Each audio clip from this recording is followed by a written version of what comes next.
Hi friends, Krista here. Thanks for stopping by Books and Jams. Today we are going to talk about all the books that I read in the month of April. I try to give myself a little bit more wiggle room in April because in March I read so much for middle grade March, and yet I still managed to finish 10 books and almost finish another one and decide to DNF it really late in the game. So let's just jump right in and talk about the books that I read in April. I'm going to start with the book that I DNF'd because part of me still wants to go and finish it. I only have this much left, but I really was not getting along with Hamnet by Maggie O'Farrell. This is a book that is well loved by so many. It was very intimidating to me for so long, and finally I had one of my patron friends, Michelle. She has a channel, Michelle Lynn Reads. She and I were buddy reading this because I needed a buddy read in order to even pick it up. Even though it was one of my Patreon picks about a year ago, I finally got around to giving it a go. And I just really did not get along at all with Maggie O'Farrell's writing style. I felt like, and if you've been on a live with me, you've heard me say this, it felt to me like she was more concerned with writing a beautiful sentence than writing an engaging story. I just really didn't care about the story. She did not draw me in at all to the storyline of this little boy and his twin sister, very sick at the beginning. He has to go in search of his mom or someone to come and help. Shakespeare is the dad in this family, but he is never named. He's always called something else. I forget what he's called. I just really wasn't getting along with this one at all. I found it to be very slow paced. There was a few times where I was engaged, and I think when I had a longer period of time to sit down with it and my brain had the ability to adjust into the writing style, but ultimately I just didn't care enough. I got to the third section. I got to the second section, part two. Part one is all of that. Part two is just this little bit. And I don't care. I have heard from a few people that it was right at the end when they decided they loved this book, but I don't think that's going to be me. So as much as I tell other people to DNF, I have a hard time actually DNFing, but I think I'm just going to let that one go. I think I just need to put it on my Pango pile and be done with it. Another book that's going on my Pango pile, sadly, was my Patreon book club book for the month of April, and that was The Waterkeeper by Charles Martin. Another book that I know many people really love. And I wanted to love this. I have read other books by him and really liked them. This one didn't do it for me. It was a gracious 3-star read for me. At first I thought 3.5 because I was compelled to keep going. The pacing of it was fantastic. But our main character is Murphy Shepard. He, we learn very early on, is involved with helping to rescue women who have been kidnapped or are involved with human trafficking. And I think books like that are so important. It is definitely an epidemic, if you will. Like, it's something that here in America we deal with. We like to think of it as happening in other places, but it is definitely happening here in America. So I think the fact that that this book highlights that is really good. And I loved the theme in here, leaving the 99 to go rescue the one. That theme was talked about over and over in here. And I liked that the faith elements felt very realistic. It wasn't preachy in any way. So there were aspects of this that I liked, but I thought our main character, Murphy Shepard, was greater than life. Like, you just couldn't knock this man down. He was getting in fights. He was being stabbed, shot at, like chased, beat up, like, and he just kept on going. So did a dog in this story. I felt like there was too many unbelievable scenarios, too many coincidental situations, relationships that I didn't really believe in. And there was a romance in here that I really did not like. Really did not like. I didn't believe it from the get-go, especially on his side of things. But I thought the woman was just not realistic to women for the situation that she was in. It was very frustrating to me how touchy-feely she was. I understand the need for comfort. She was in a very stressful, tense situation. And so I understand her need for comfort, but the way that it was described just felt icky to me, and it constantly took me out of the story, constantly. So yes, this one is the start of a series that I will not be continuing. It's a very gracious 3 stars, but there you go. There you have it. My patron pick this month was Lightning Strike by William Kent Kruger. This is the prequel to the Cork O'Connell mystery series. It takes place in the Midwest, Minnesota, I want to say. And Cork O'Connell, I forget now, is going to be the detective in the rest of the series. But in this one, he's a 12-year-old boy and his dad is the sheriff. And they are dealing with a mystery in town. The dad married I think she's Ojibwe woman. And so Cork, the son, is half Ojibwe. The dad only married in. So this situation, the mystery, involves the people in town that are not native and the people who are. But the people who live on the reservation do not trust people that aren't like them at all. And so the dad is having a really difficult time trying to get answers from people and find out the truth. And it really uncovered some biases that he didn't even realize were there. And I thought it was a really interesting conversations that were being had in the book. I can't say that this book made me want to pick up Iron Lake and get started with this mystery series right away. I may someday. I do really love William Kent Kruger's writing. This one was just okay for me. There were parts of it that I felt were dragged out a little bit, but I did think that it was interesting overall. And yeah, like it was like a 3.5 star read for me. Just kind of middle of the road. It was okay. Another 3-star read was my 12 and 24 choice for the month of April, which was America's First Daughter by Stephanie Dray and Laura Kamoe.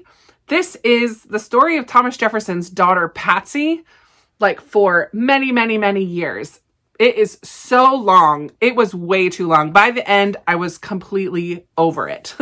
I did appreciate the historical nature of this book, but again, it was told from the daughter of Thomas Jefferson. So in the author's note, it is addressed that some of the situations were viewed from a biased lens because of her perspective. Like, she was his daughter and she was definitely a daddy's girl, definitely a strong woman, and had to deal with a lot of different situations of her dad's bad choices, and yet she loved him so much. And so he was really kind of an awful man in so many different ways. And yet it's kind of painted in a different light in this book, which was a little bit frustrating, but also compelling to a degree. I just did think that it could have been 100 pages shorter, easily 150 pages shorter.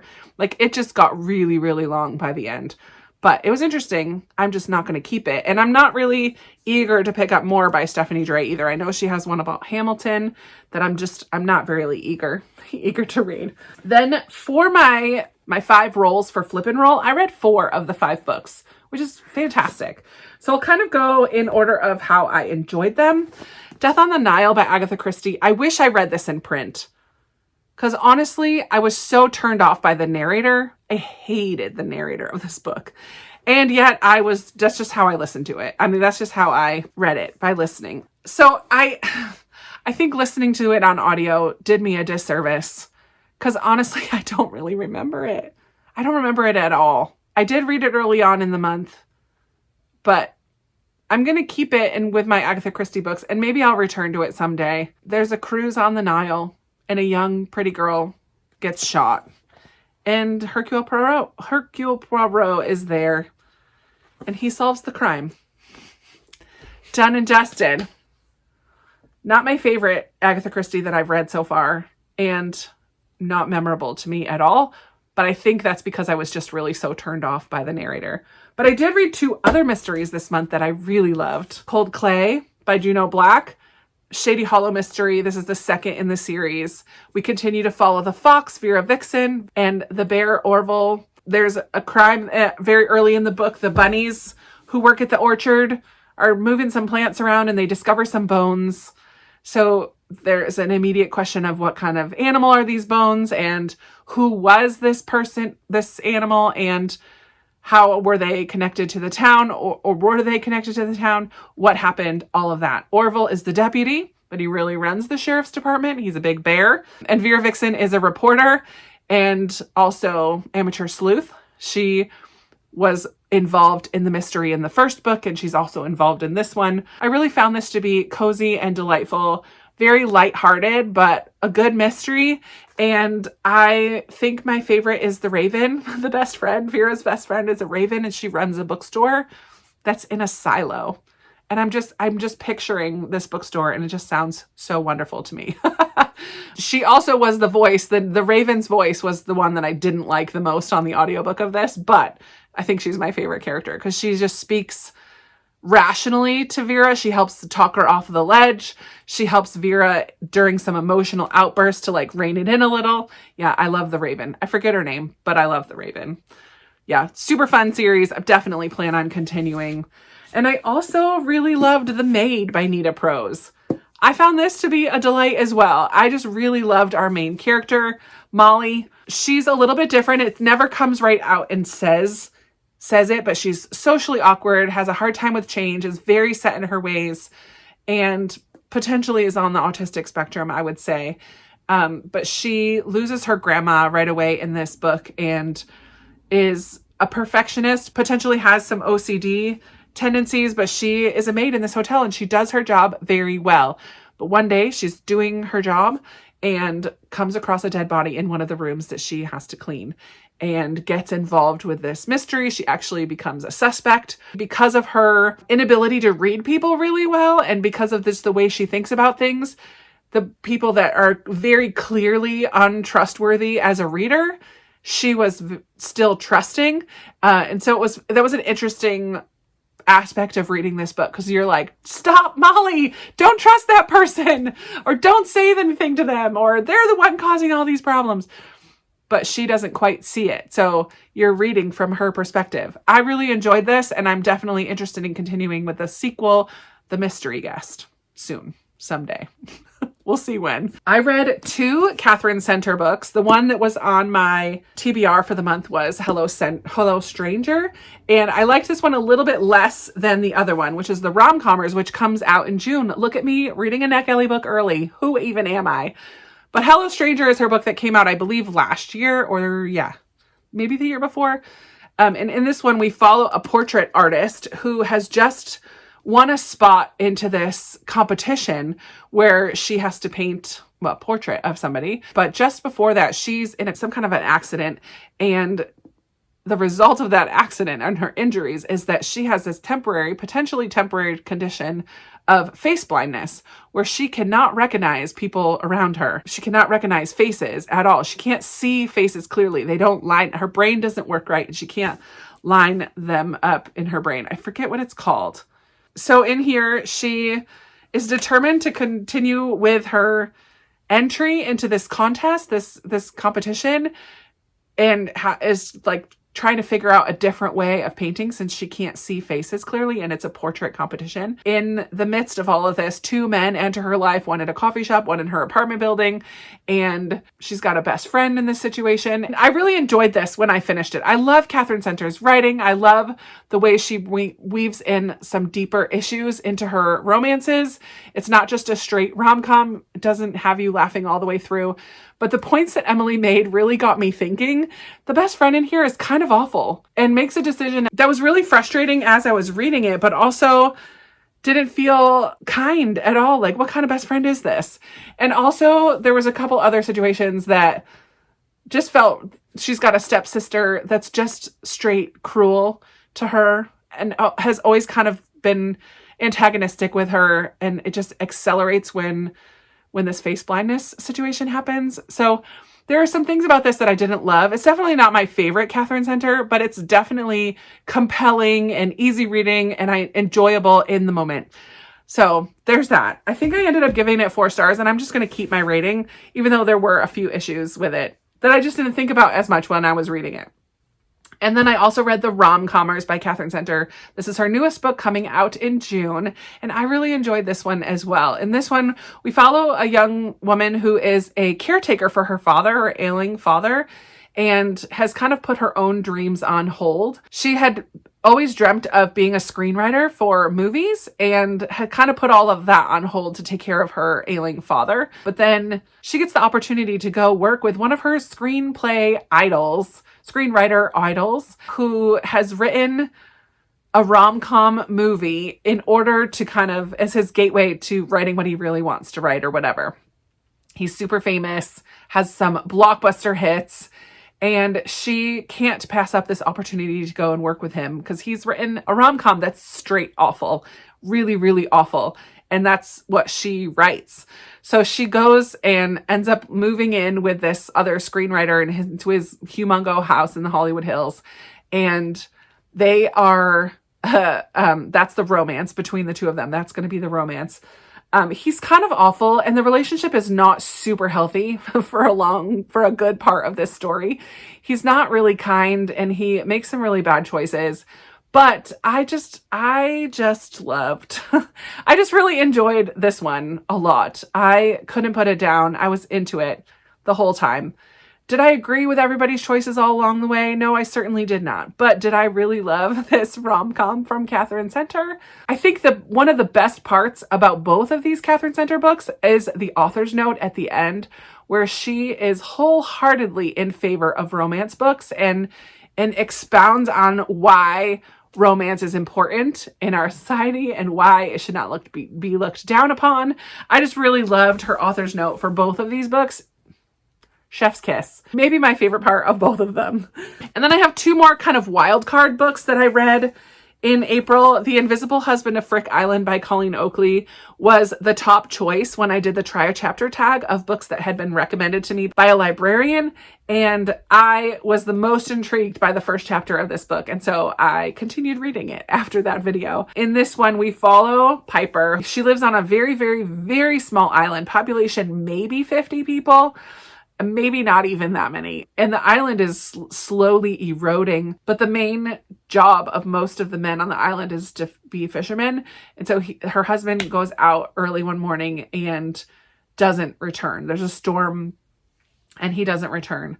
She is devastated. They're young newlyweds. They've only been married a couple of years. They were kind of childhood sweethearts, and her life is just turned upside down. She kind of convinces herself that he is still alive, starts referring to him in conversation, and everyone on the island has known these two since they were little, and so they kind of play along with it in order to kind of help their friend, their Piper, with her grief.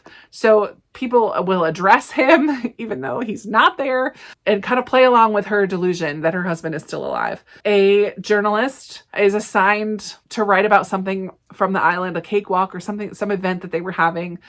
A journalist is assigned to it, and he comes over to the island, does his little thing. He's kind of really not thrilled about his assignment. He gets there and meets these people and wonders why anyone would live on this island. Gets a note in the mail that he's missed the big story.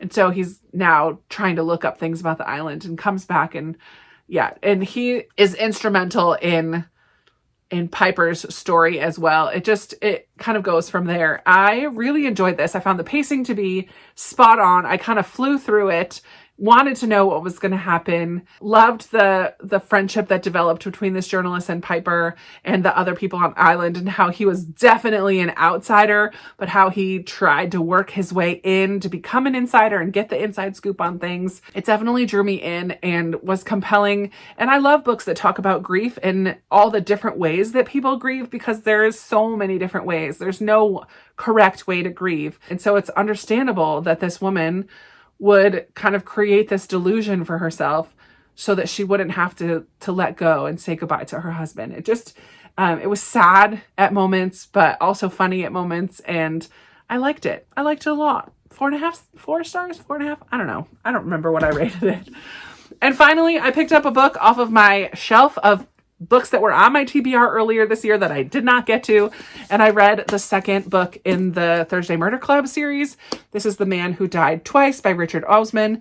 Again, we are at this retirement village, and we have this group of elderly people who live there who are very interested in murder and in solving murders. They're very clever.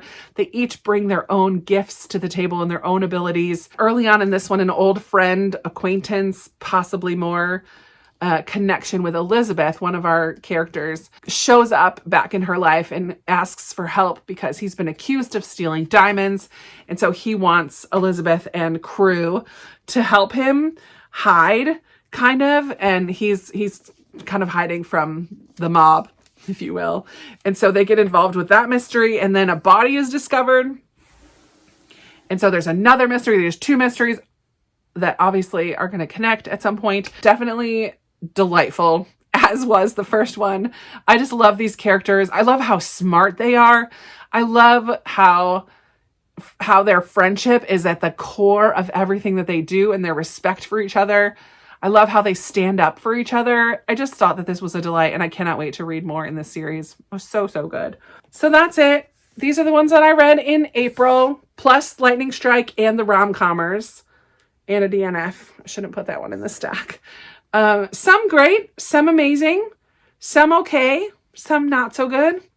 It was a good mixture. Lots of mysteries. I was in a mystery mood, I guess, and that is totally fine with me. But I would love to hear your thoughts on any of these books. Even if your opinion was different than mine, I'm totally down for that.